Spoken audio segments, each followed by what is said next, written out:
There are always stories in the Palace of Westminster. As the saying goes, if these walls could talk, just imagine how many secrets they'd be able to tell you. When I worked there, I felt an almost constant presence of history.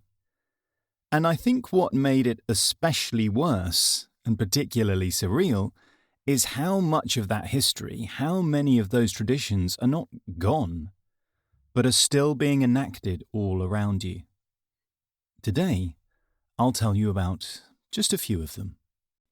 This is Unseen Parliament. Stories from inside the Palace of Westminster. I'm Rich Bunn.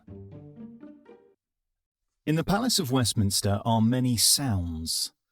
The ticking of the over 3,000 clocks, many of which are hundreds of years old and still wound by hand, the striking of Big Ben, the sound of the wood panelling creaking on a warm day, and often the occasional phone call of someone who has got lost.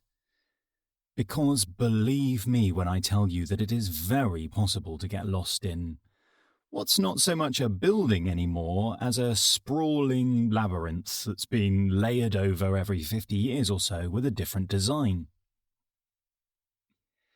Even the names, well, to be honest, you might as well ignore them. Because once you're behind the scenes at Parliament, what it actually says on your map is probably not anything like what the staff call those rooms. I remember fairly early on being told something along the lines of, go left at the snake pit, keep walking till you're in the yellow submarine, make sure you've gone down the nose corridor, and meet me in the old victualler's lodgings. And all of those names were totally unofficial. And that, of course, is because the palace is old. It's carrying forward traditions that in some places still feel borderline medieval. Take, for example, the division bells, which are fitted everywhere.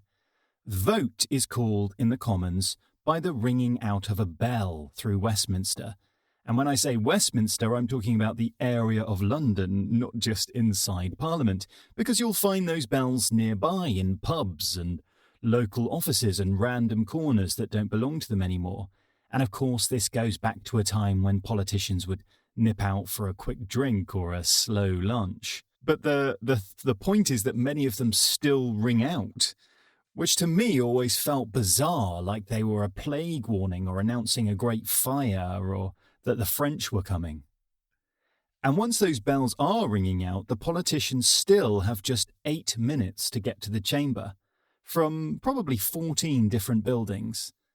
I can tell you that the sight of 600 politicians desperately rushing through a busy estate in the direction of the voting corridors is a strange thing indeed.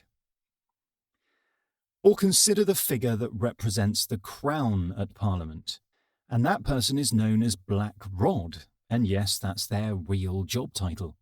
Black Rod is the person who once a year during state opening walks ceremonially up to the chamber to have the door slammed in their face. Now, it's a tradition, and theoretically it symbolises the Commons' independence from the monarchy. But it's still quite weird that this enactment of a real person dramatically having the door shut on their face whilst lots of tourists take pictures and watch in satisfied delight. Whilst this is all happening, the King is getting changed in the robing room, ready to address everyone in his parliamentary speech. To ensure his safety, an MP has simultaneously been kidnapped and will now stay at Buckingham Palace until the King has left again. So much of the fun part of working at the Houses of Parliament, I think, is the absurdity.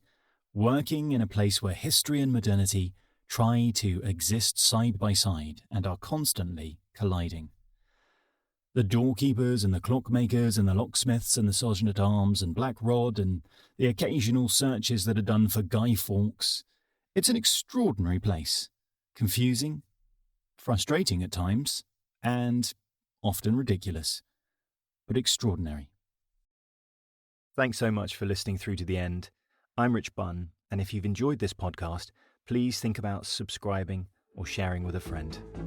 They're published every Tuesday, wherever you get your podcasts. Goodbye.